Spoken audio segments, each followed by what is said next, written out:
Hey everybody, it's me again, here at Camp McDowell, back at it, Tree ID, round 2.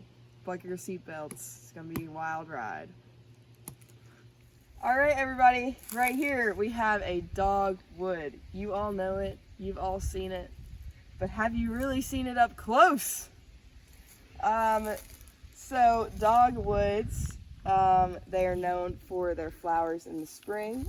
We don't have any on this tree, but you have definitely seen it before. They've been in flower, it's probably mid-March, late March. And what's really interesting about the dogwoods is if you take a look at the branches and the leaves are opposite of each other. So if you look right there, you can tell that there are two leaves right next together, opposite of each other. And in dendrology, that's a really key indicator. You want to always remember that because not a lot of leaves are opposite in many species. So that's good to know.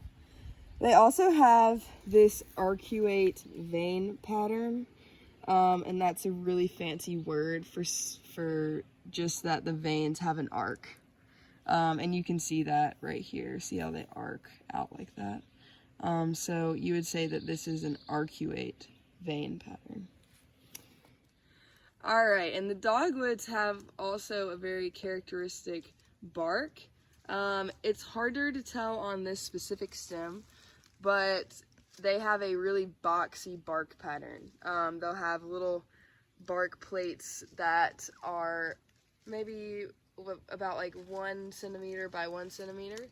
And if you look up close, you can really see that come out in the dogwood, and you can tell it is a dogwood even in the winter. Alright everybody, right here we have the Pignut Hickory. And this looks different than other things we've seen. And there are a lot of kinds of hickories, so don't get down if you can't identify them, because there are so many kinds of hickories, it is so hard to tell. It's like some of them are down to how thick the husk of the nut is. So don't get down on yourself if you can't identify the hickories. But this one is a Pignut Hickory, very common in the southeast. And for the sake of science, I'm going to take a leaf off of this tree.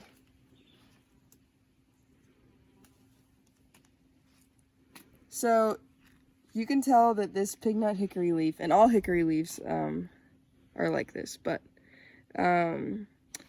it has this common vein here, and this is one leaf. So this is one hickory leaf.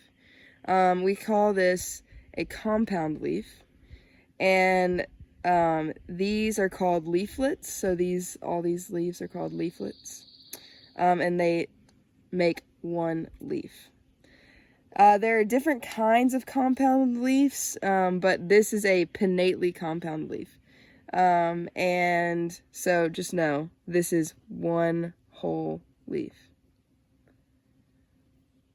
So Pignut hickories have, they have anastomosing ridges on their bark, and they make a diamond pattern. So you can really tell when it's more mature. Younger trees are really hard to identify because they don't yet always have the characteristics that you're looking for, especially with bark. Because that's something that comes later. But Pignut hickories have these ridges on their bark. They're called anastomosing ridges. They look like diamonds.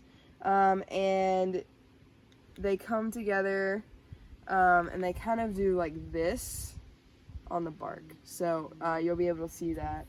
So look for that next time you're around, but don't get down on yourself if you can't identify the specific species of hickory.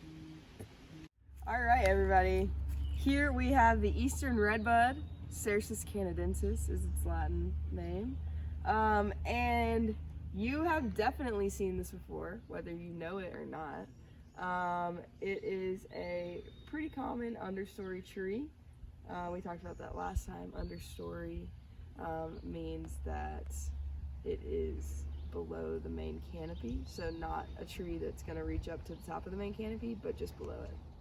All right, you have definitely seen this tree because in the spring, pretty early spring, mid-March-ish, these trees have amazing, beautiful, tiny, pinkish, purplish flowers. And even on the interstate, you can tell exactly what it is in the spring, just because of the flowers. There's so many of them, and they are edible, actually. So I don't advise that if you're not a professional dendrologist, plant identifier. But they are edible. And something to note about the eastern redbud is they have these heart-shaped leaves. You can see it right here. This base right here is shaped like a heart. And in dendrology, we call that a chordate base. So the eastern redbud leaf has a chordate base, which just means it's shaped like a heart, which is really nice. So after the flowers bloom, these legume pods form from that, and this is how they disperse their seed. So the eastern redbud there's anywhere from 6 to 12 seeds in here, and you can open them on up and see that.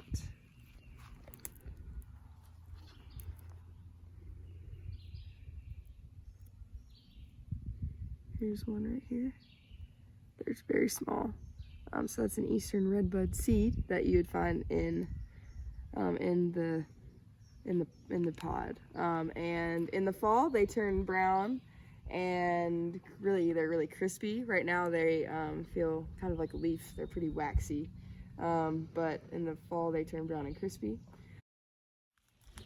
So the bark on the eastern redbud is just kind of a brown gray color. You can see right here it's got a nice light red-ish bark.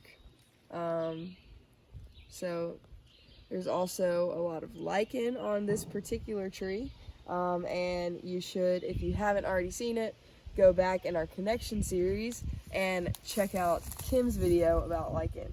She's my boss. All right, this is a red maple, and we'll just start off talking about the bark. It is just super thin and really light gray. You can tell on this tree specifically. And when it gets older, it'll still be thin. It'll have like little parts that are peeling off a little bit, but it's really just kind of barky bark, you know? So the seed of a red maple, it's kind of like this little helicopter shape. So it has 2 wings on the side, and it has the seed in the middle, and that's called a Samara, when there's a seed with a wing on it. And you've definitely seen these around. They will fall off the trees and do a little like spin move all the way down. A lot of people like to play with them. I like to play with them. And yeah, so they have what's called a double Samara, and it's called a double Samara because they have 2 wings. The leaf of the Acer rubrum red maple tree, you're just always gonna know. A lot of the maples look pretty similar as far as leaves, but with these simple tricks, you will know the difference. So here we have, there's these 2 tiny lobes right here, and then there's these 3 main ones. That's pretty common, pretty characteristic. If you'll also notice this margin right here, so the edge of the leaf, we call it a margin. And the margin is serrated, so it has all these little points on it. And you can see that super well on this leaf. And that is a really good way to tell the difference between sugar maple and red maple is red maple has these serrations here on the edge, on the margin, and sugar maple has a straight, flat margin. Another thing to notice with the red maple leaf is they have this palmate leaf. They have this palmate vein pattern, and we call it palmate. I mean, it kind of looks like your palm, but it just, all these veins here come to a point at the very end. All right, so I just wanted to talk about vein patterns real quick, because y'all have learned so much and you're ready for this, for the hard stuff. All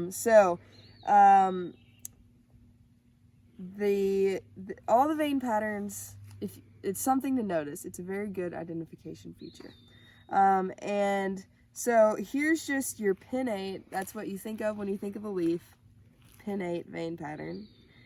Some things that we have seen with the pinnate vein pattern would be black cherry, white oak, big leaf magnolia, yeah, some of those. And then we have the palmate vein pattern, which I talked about with the red maple.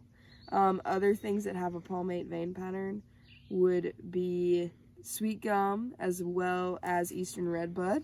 And these are, pinnate is definitely the most common. Palmate is less common, but this one is, you don't really see it that much, arcuate. And that is what we talked about with the dogwood today. So vein patterns, really important to remember, and a good distinctive characteristic on leaves. So we talked about the big leaf magnolia in the last video, but I just wanted to show y'all the bloom. And these trees will continue to bloom over May, but they have these amazing flowers that are so beautiful, and it is the largest flowering tree in North America, so that is pretty cool. Yeah, we really wish that y'all were here to see these with us in person, but we're so glad that we can show you these beautiful blooms online.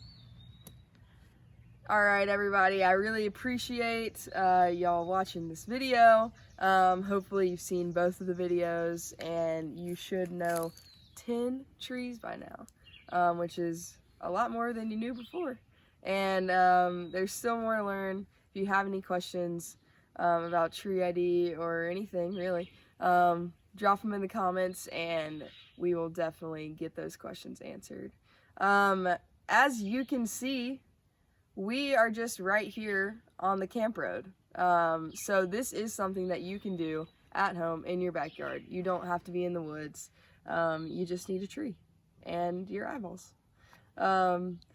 So thank you so much. I really enjoyed doing this with y'all, and am appreciative of your support.